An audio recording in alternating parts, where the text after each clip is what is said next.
સુરત મનપા દ્વારા સંતોષી નગર વસાહતમાં રેલવે હદને લાગુ પડતો ભાગ ખુલ્લો કરવા નોટિસ અપાઈ છે, જેને લઈ સુનાવણી કરાઈ હતી। સુરતમાં રેલવે હદને લાગુ પડતી સંતોષી નગર વસાહતમાં 7.50 મીટરનો ટીપી રોડ આવતો હોય, જેને લઈ સંતોષી નગર વસાહતમાં રહેતા તુલસીબેન કાપુરે સહિતનાઓને સુરત મનપાની લિંબાયત ઝોન દ્વારા નોટિસ આપી કબજો દૂર કરવાની સાથે 26 ડિસેમ્બર એટલે કે મંગળવારે સાંજે તેઓ માટે સુનાવણી યોજાઈ હતી, જ્યાં પહોંચેલા અસરગ્રસ્તોએ મીડિયા સાથે વાત કરી હતી।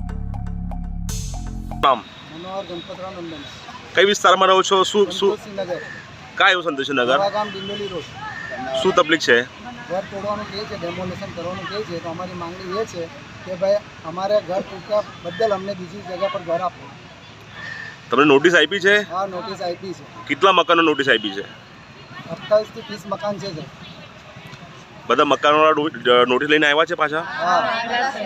શું માંગણી તમારી? અમારી મકાનના બદલે મકાન માંગણી। નામ? ગોપાલ વિઠ્ઠલ મરાઠે। શું ક્યાં રહો છો તમે? સંતોષી નગર નવા ગામ ડિંડોલી।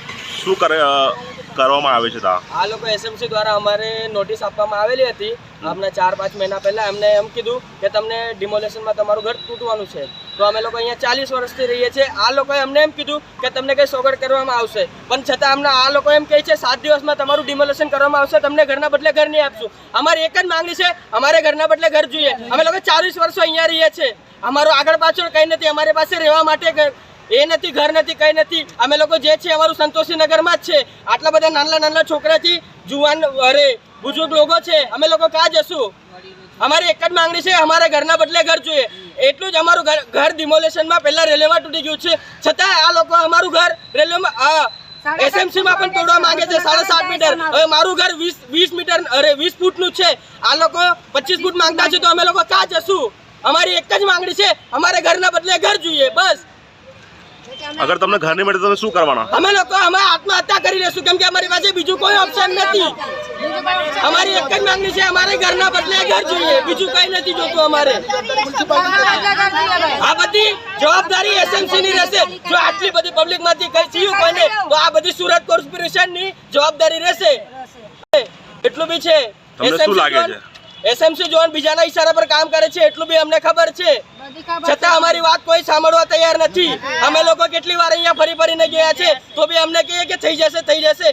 આજે અમને એમ કહે છે, આટલા બધા લોકોને બોલાવ્યું, 4 લોકોને અંદર ઓફિસમાં લઈ ગયા, 4 લોકોને એમ કીધું કે તમે બોલો, એ લોકોની કોઈ વાત સાંભળવા નથી આવતી। અને આટલા 40 લોકોને ભેગા કર્યા, બધાને નોટિસ આપી, બધાને કીધું કે તમે ત્યાં ઓફિસ પર આવો, અહીંયાથી એક પણ જણા અંદર એન્ટર નથી કરવા દેતું, બધાને બહાર ઉભા કરેલા છે। આ શું છે? આના માટે તમે અમને નોટિસ આપેલી આટલી બધી? તમારું નામ? સંગીતા ચોડાવન પાટીલ। ક્યાં રહો છો? શું તકલીફ છે? નવા ગામ સંતોષી નગર બીજા નાલા પાસે ઝોપડપટ્ટી। શું તા થયેલું છે? તમે અહીંયા આંદોલન કરવા માટે લિંબાયત ઝોનમાં આવ્યા છો? મકાન તોડવા આવવાના છે આ લોકો। નોટિસ આપેલી અમે 6 મહિના પહેલા। 6 મહિના નોટિસ આપી છે? હા, 6 મહિના પહેલા આપી। તો હમણાં કહે છે કે અમને તોડવાનું મકાન નથી મળ્યું અમને, તો પણ છતાં આ લોકો કહે છે કે કાલના કાલ જ ખાલી કરો। અમે લોકો ક્યાં જાય આની ભાઈ? રજૂઆત અમને મકાનના બદલે મકાન આપો ભાઈ। મકાન નહીં મળે તો શું કરશો? આત્મહત્યા, બીજું આત્મહત્યા કરવાના।